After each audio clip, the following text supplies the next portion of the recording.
nduwiwe nawe nuwanjye aranzi nanjye ndamuzi kubimenya nibwo bugingo mfisama hora dashira. Hey guys, Yesu niwe mahoro kandi muri Yesu niho dukura ibyiringiro ndetse n'imbaraga. Ndakubwira muri uyu mwanya wowe unteze amatwi, izere Yesu, umwikomezeho wimurekura, naho byamera bite, naho byagenda bite, ikomeze ku mwami w'abami, ikomeze ku mwami ushobora byose, ikomeze ku mwami Imana. Ndakubwira wowe unteze amatwi muri kano kanya, wowe wumva ubuzima bwawe bugeze ku ndunduro, wowe umaze kwiheba ukumva neza yuko bitagishoboka, reka nkumenere ibanga, ndetse ibanga rikomeye. Igitumye ukiriho, imbaraga zikikurinze, hari impamvu Imana ibikoze, hari impamvu Imana itarakurekura, hari impamvu Imana ikigukingira ikibaba, hari impamvu Imana itaguhana mu maboko y'ababisha bawe. Reka nkubwire nshuti mwene data, ndetse muri iyi si dufite umurezi, uwo nta wundi ni Satani, ahora imbere y'intebe y'Imana avuga ngo dore dore dore dore. Dufite umurezi wirirwa imbere y'Imana arimo araturega cyangwa se arimo aradusabiriza kugira ngo adushire mu bigeragezo, ariko Imana ishobora byose iyo imaze kubona ko uyu muntu Satani ari gusaba yahagaze mu mbaraga z'Imana, yahagaze mu bubasha bw'ishobora byose, Imana ntago yemera kumuhana. Umva imvugo ibwiramo Satani, iramubwira ngo genda umugerageze, ukora ibishoboka byose, ariko ubugingo bwe ndabukwibye. Reka nkwibira ibanga wonteze amatwi, dufite Imana ijya yemera ko byose bigenda, ariko ikisigariza ubugingo bwawe. Ubwo kandi nicyo giciro kinshi. Ushobora kuba uyu munsi wa none utazi imbaraga ndetse n'ubuntu by'uko ugihumeka. Uyu munsi wa none ushobora kuba uri kwitotombera Imana, uyibaza ngo niki gitumye untererana, ndetse ukayibwira ngo niki gitumye undekura, ariko nyamara ntabwo Imana yakurekuye, ahubwo tekereza yuko iri kumwe nawe. Ijambo rirambwira ngo umugenzi ngo igihe yarageze mu ishyamba atangira kubona igicucu cye wenyine, kandi imbere yabonaga igicucu cye ngo akabona n'icy'Imana yari inshuti ye. Atangira kwitotombera Imana yibwira ngo wansize, wantaye. Hari igihe tujya tugeramo tukibwira ko Imana yadutaye, ariko umva ijambo rivuye mu ijuru uko rikubwira. Iyo Mana ntago yigeze iguta, nta nubwo yigeze iguhana, ahubwo ndashaka kukumenyesha ko iguhetse. Icyo gicucu ubona cyawe wenyine, wihungabana ngo utekereze ko ari icyawe, ndagira ngo nkumenyeshe ko ari icy'Imana iguhetse. Ndagira ngo nkumenyeshe ko Imana igufite ku mugongo wayo. Imana ntigihanana nubwo igitererana abayizera, Imana ntabwo ijya kure y'abayikunda. Ndagira nkumenyeshe ko ikibura ari igihe cyayo gusa, igihe cyagenwe nayo kugira ngo ibanzireke Satani akugerageze. Ariko ndakubwiza ukuri, wicika intege, kuko Imana hiri yakugiriye icyizere. Yemera ko Satani akugerageza, ahari kugira ngo apruvinge wrong Satani, kuko ni kenshi cyane Satani ajyana ibirego cyangwa se n'impamvu zidafatika, akavuga ati igituma uyu muntu agukunda nuko nawe umugirira neza. Imana igashaka kumuvuguruza imubwira ngo siko bimeze, ahari impamvu uyu muntu ankunda nuko twagiranye ubumwe budasanzwe. Uyu munsi wa none ndakubwira ngo girana ubumwe budasanzwe n'Imana isumba byose. Uyu munsi ndakubwira ngo girana ubumwe n'Imana yo mu ijuru, girana ubumwe n'Imana yakuremye. Ndakubwiza ukuri ko igihe cyayo nikigera ntizabura kugutabara. Igihe cyayo nikigera ibyo Satani yatwaye byose bizagaruka. Igihe cyayo nikigera ibyari byaragiye Imana izabikubamo inshuro zirenga 1000.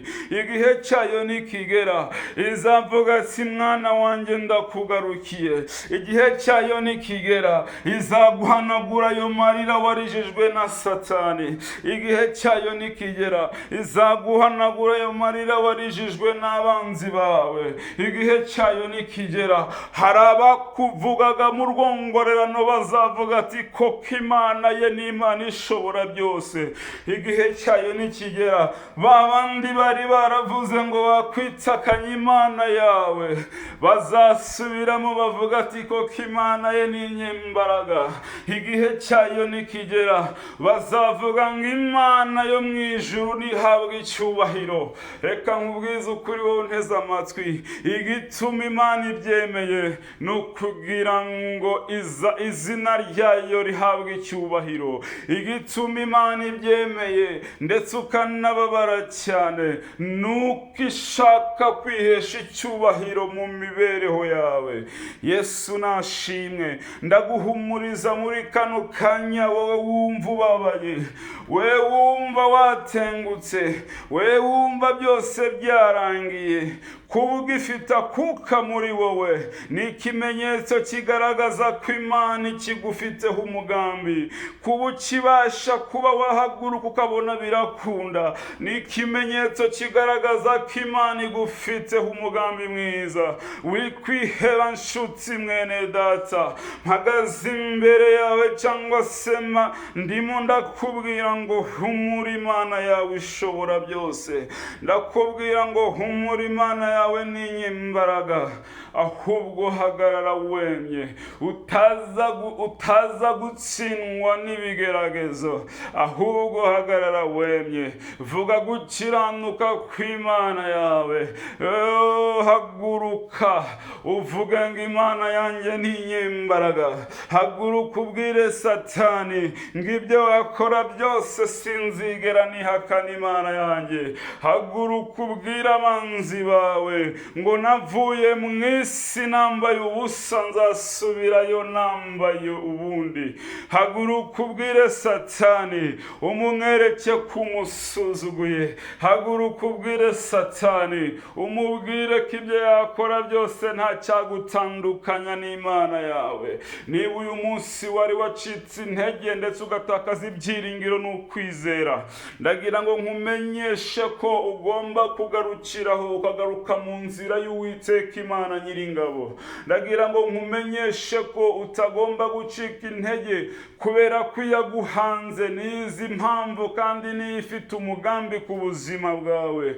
Nimba wumva ucitse intege, ndagira ngo wongere ugarure kwizera mu mutima wawe. Naho ubona bikomeye bimeze bite, nta kijya kinanira Imana yo mu ijuru. Hari igihe kijya kigera bisi bakadufataho ijambo kubera yuko babona ibihe turimo ari ibihe bitari byiza, ariko reka nkubwize ukuri, wikwifatanya nabo nawe ngo wumve ucitse intege, ahubwo komeza utumbere Imana yakuremye, komeza urebesha amaso yawe y'ukwizera ku muremyi wawe, kubera ko wakuremye niwe ugufiteho umugambi. Ijambo ry'Imana riravuga ngo iyo aturemye niyo ifite umugambi ku buzima bwacu, kandi kongera rikatubwira ngo abifite mu biganza ntago Satani azigera bavuvunyuramo. Witerwa ubwoba niyo mihengeri niyo miraba uri kubona mu nyanja, witerwa ubwoba ngo usakuze kubera kubona wenda bikomeye cyane, ahubwo tumbera Yesu Kristo. Ubushize nababwiye ngo igihe intumwa za Kristo zari ziri mu bwato, Yesu yazibwiye ngo nizambuke, arazisangayo. Ubwo Petero yagiraga gutya akabona umuntu, ndetse bari bose baramubonye, bashya ubwoba bakavuga ati uyu muntu uri kugendera hejuru y'inyanja, aho ntiyaba ari umuzimu. Ariko Yesu arabahumuriza ababwira ngo ni ngewe Kristo, ni ngewe mwigisha wanyu. Baramubwira ati, Petero aramubwira ati tegeka nange ngendere hejuru y'amazi. Haleluya, Imana yacu nihabwe icyubahiro. Ubwo Petero yaratangiye nawe kuba yatangira kumva yuko yaratangiye kumva yuko nawe yagira kwizera gukomeye. Imana yacu nishimwe. Ubwo yatangiye atumbereye umwami Yesu Kristo, Petero yateye intambwe hejuru y'amazi, atera iya kabiri birakunda, atera iya gatatu birakunda, ariko atekereje kari mu mazi, atekereje kari gukandagira hejuru y'inyanja, atangira guhungabanywa n'imihengeri, atangira guhungabanywa nuko yumva ko bigiye kumurangiraho, atangira gutakaza ibyiringiro kuri Yesu, atangira kumukuraho amazi yerekeza ku bibazo. Satani yari amaze kumugerageza, Satani yari amaze kwinjira mu bwenge bwe agira ngo amwereke ko byarangiye. Ariko nawe birashoboka uyu munsi wa none waba uri gutakaza ibyiringiro, waba utangiye gutungereza amaso yawe ku bibazo kugira ngo bitumbere ku mwami Yesu Kristo. Kandi umwami Yesu Kristo akubwira ati ngwino vayo, tera intambwe imwe nange ndatera 99.